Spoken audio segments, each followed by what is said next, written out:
Здравствуйте, дамы и господа, мальчики и девочки. Меня зовут Артур, я работаю в Inoka Plus, и мы делаем игры для ваших компьютеров и мобильных устройств. Мы представляем вам первый выпуск нашей передачи, в которой мы будем рассказывать о том, как мы делаем игры. Сегодня мы поговорим с Максимом Надкрекером Бодриковым, исполнительным директором Inoka Plus, и он расскажет о том, как возникла компания, как она устроена изнутри и еще много разных хороших и интересных вещей.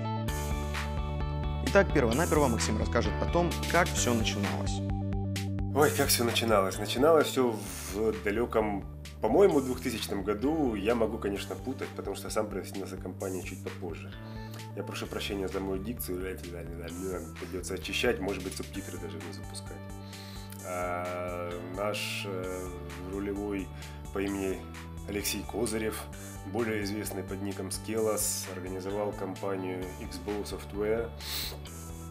Сначала мы делали казуалку под названием Девастатор, она даже была издана, что редко бывает с начальными первыми проектами. Но потом мы подписались с фирмой 1С сразу на большой проект с инновационным геймплеем. Это была космическая RPG, стратегия, даже тяжело определить жанр, потому что, в общем-то, редко бывают подобные игры на рынке. «Звездные волки», я говорю о «Звездных волках». Наверное, ближе всего к RPG. Мы делали первую часть, это важно, потому что вторую часть делала другая компания, и не очень хорошо у них получилось. Мне очень обидно, когда нас путают. После «Звездных волков» вся команда ушла из X-Bow, мы организовали компанию Inoka, тоже работали с 1С над крупными проектами. Был у нас пошаговый Wargame Кодекс войны, очень успешный. Потом делали хорошее очень продолжение Кодекс войны Высшая раса. На Высшей расе я был уже проект-лидом, до этого был геймдизайнером. Потом был Majesty 2, и вот так мы докатились до работы напрямую со шведами. Мы делаем Варлока 2, стали делать социалки, стали делать мобильные игры. В общем, растем и развиваемся. Знаете, подумалось, и раньше такое бывало, сейчас того чаще мы видим заголовки на вроде «Анонсирована такая-то игра от такой-то компании, основанной бывшими сотрудниками какой-нибудь именитой девелоперской фирмы». Такое ощущение, что все новые компании создаются бывшими сотрудниками чего-нибудь. Но X-Bow, прародитель Inoka Plus, возникла, по сути, сама по себе на пустом месте. Так ли было на самом деле? Фактически так и было. Тут в Inoka у нас ходят легенды про столпов и титанов, которые организовали нашу компанию. Skelos, наш главный дизайнер Дмитрий Гулин, он же Эльм, практически на голом энтузиазме начали делать игры.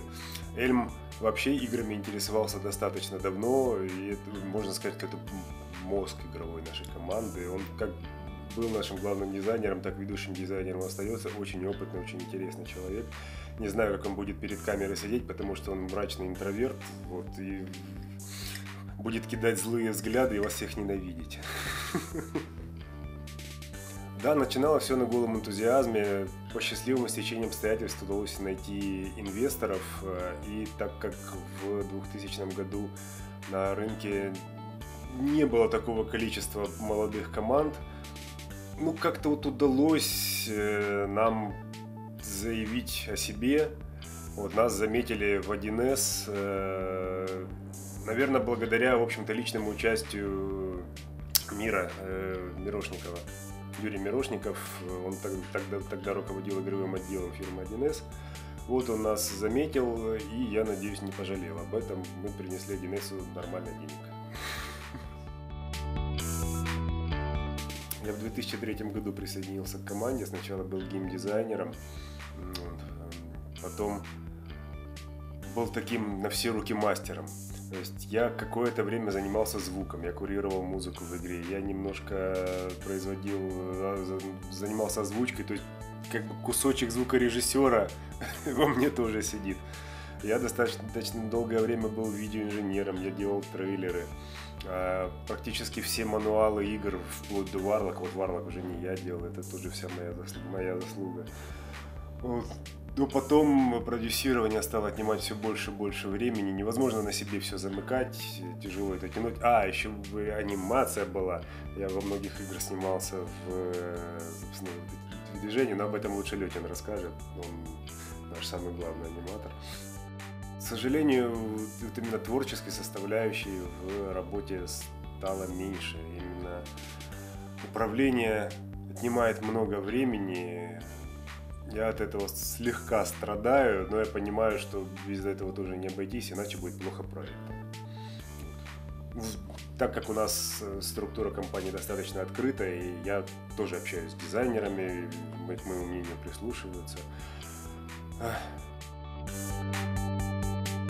Друзья, на сегодня у нас все. Мы встретимся с вами уже в следующую пятницу и продолжим разговор с Максимом. Он расскажет о внутреннем устройстве девелоперской студии, о взаимодействии с издателями и еще много всего интересного.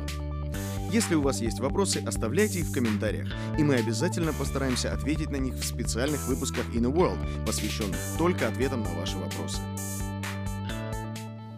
Ставьте лайки, делайте репосты, в общем, все как вы любите, и ждите нас в эфире. Спасибо, до свидания.